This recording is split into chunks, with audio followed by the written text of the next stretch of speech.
Welcome back to Cooking with Gunnar. I'm Gunnar, and today we're going to cook this beauty, Parmigiana di Melanzane. I've had a lot of comments on Facebook and in previous videos of people sending me requests for recipes, and this was definitely up there. So Narg Haley, this one's for you.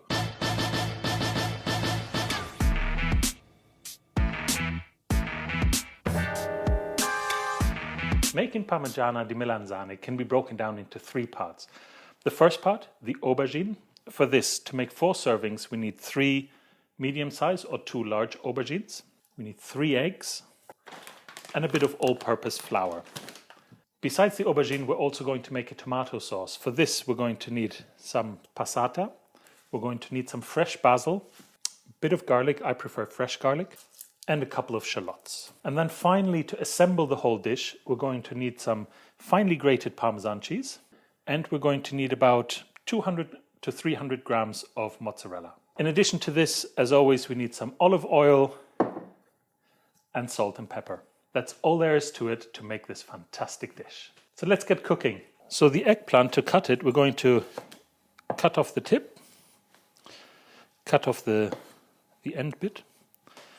And now we're going to want to cut this in about just under 1 centimeter slices. And one trick here is to just cut off one end, which means that you can put it down and it doesn't roll anymore. And then slice it. And now we're just cutting just under 1 centimeter thick. So as you can see here. And under 1 centimeter.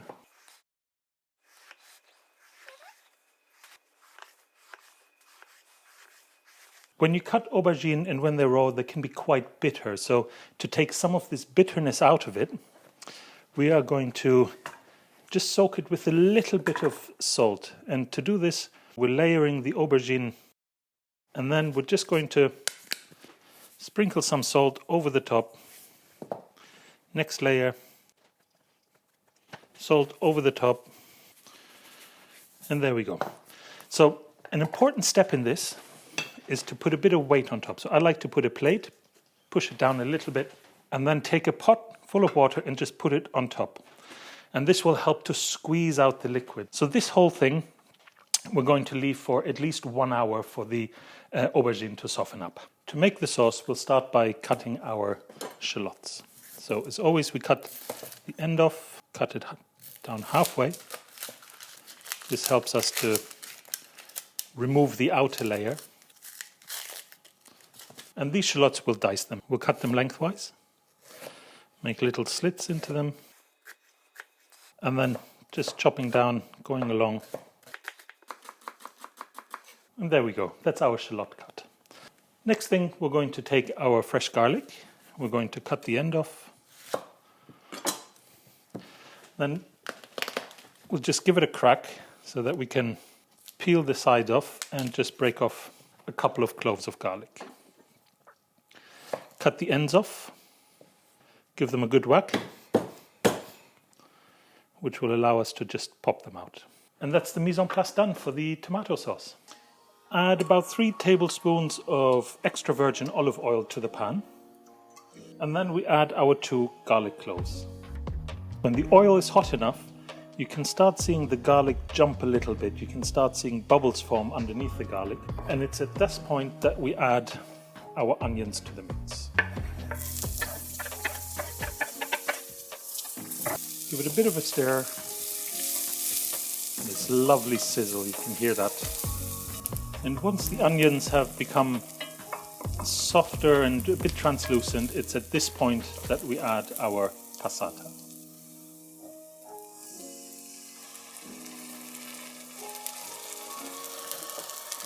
So now we give this a good mix. We season with salt and pepper. As always, I like to measure it out in my hand before putting it in the pot. So, some fresh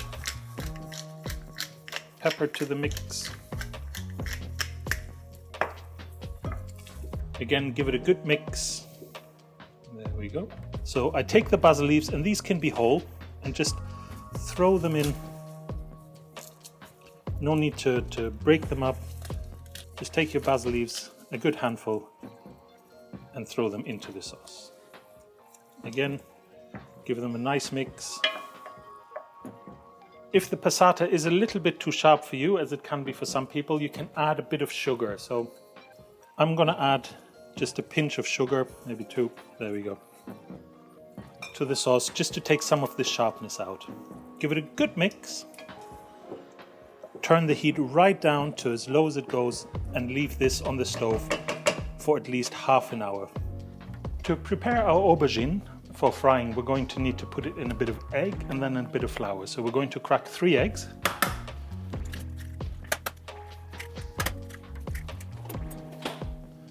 And give them a good mix. And there we go. In the other tray, we're going to add a couple of 100 grams of all-purpose flour. That's it. What we do next, we take our aubergine and we batter it. Once the aubergine has rested with the salt for about an hour, we rinse it under water, and once it's rinsed, we need to dry it before we put it in the oil. So I tend to put it on a kitchen towel, put another kitchen towel on top, and just give it a really good pat down to make sure that all of that water gets soaked up out of these pieces of aubergine. Now that these are dry, we take our slices of aubergine, put them in our flour, coat them with flour, give them a bit of a tap just to get rid of that excess flour. Into the egg wash, and from the egg wash straight in our pan. So here I've got a pan with sunflower oil, so you don't want olive oil, you want some light, heavy frying oil. And from here straight into the pan, and you can see it fry up.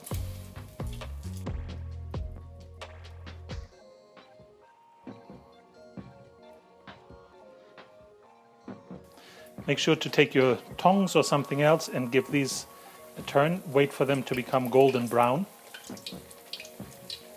And these will take something between 1 and 2 minutes each to fully cook.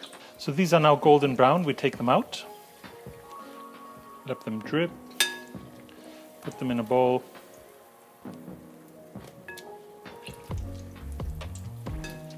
Et voila, ready for the next batch.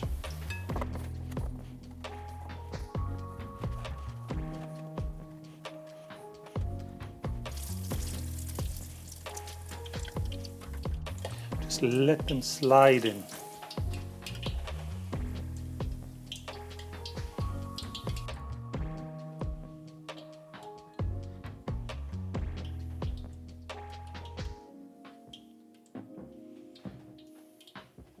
These are done, so I'm going to take them from the pan, put them in our receptor, just so that I can move them over to the kitchen towel.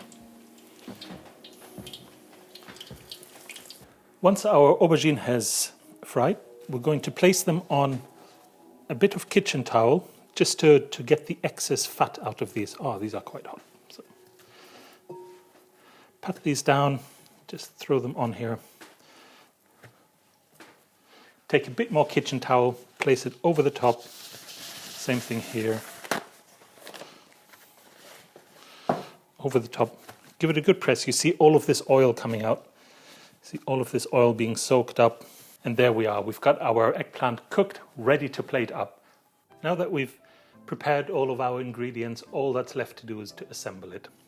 We have our tomato sauce, we have our aubergine, our grated Parmesan, and the mozzarella, which I've cut into little 1 centimeter by 1 centimeter cubes. We start off with just adding a little bit of tomato sauce just to cover the base of our dish. And now we layer our aubergine to cover the bottom of our dish. It's okay if these overlap, gives it a little bit more to bite into. So there we go. The next step, we take some of our Parmesan cheese and just sprinkle that over the top. Over the Parmesan, we add just a few drops of our tomato sauce that contains the basil. Just move this around a little bit. Maybe a bit more. There we go, just like that. Perfect.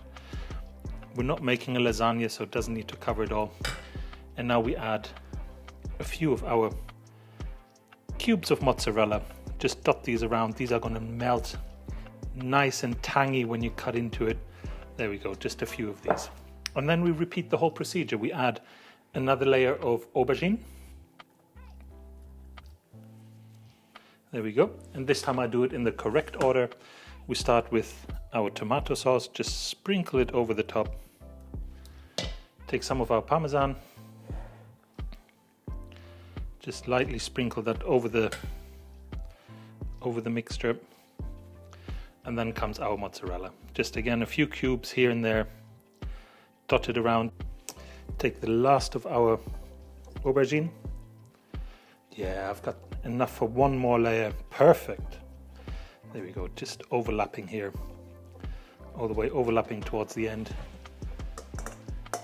Get rid of the garlic. And then pour the rest of the tomato sauce over the top. Spread it around, give it a bit of a press. Make sure it's all covered. This is going to be fantastic. Take our Parmesan, sprinkle it over the top. Generous helping of Parmesan. And there we go. Our Parmigiana di Melanzane is ready. We're going to stick it in the oven at 200 degrees centigrade for 25 to 30 minutes whenever the nice crust starts forming on top. The nice thing about this dish is if you don't want to eat it right away or you want to prepare for guests coming, you can stick this in the fridge and just put it in the oven tomorrow. It's going to be just as nice. Our Parmigiana di Melanzane is ready now. I've taken it out of the oven and I'm letting it rest now. You should let it rest for about half an hour to 45 minutes, just for those flavors to combine and for it to cool down a little bit. Once it is rested, I'm going to serve it up and then I'm going to eat it. And we're back. Let's cut this beauty up. So a nice sharp knife. Getting the first one out of the mold didn't quite work out as cinematographic as I wanted it to, so I'm just going to take out the second one for you. And there we go, what a beauty. Take a little bit of Parmesan just over the top. There we go. Parmigiana di Melanzane. Simple as that. Like every time, if you liked this video, you want to see more recipes, more mouth-watering dishes, tips and tricks about the Italian cuisine, make sure to hit that subscribe button. I'm coming up to 100 subscribers, so once we hit that magic number, I'm going to do a live cook for all of you. So make sure to subscribe to see me cook live some fantastic dishes. Till next time, enjoy your cooking and buon appetito.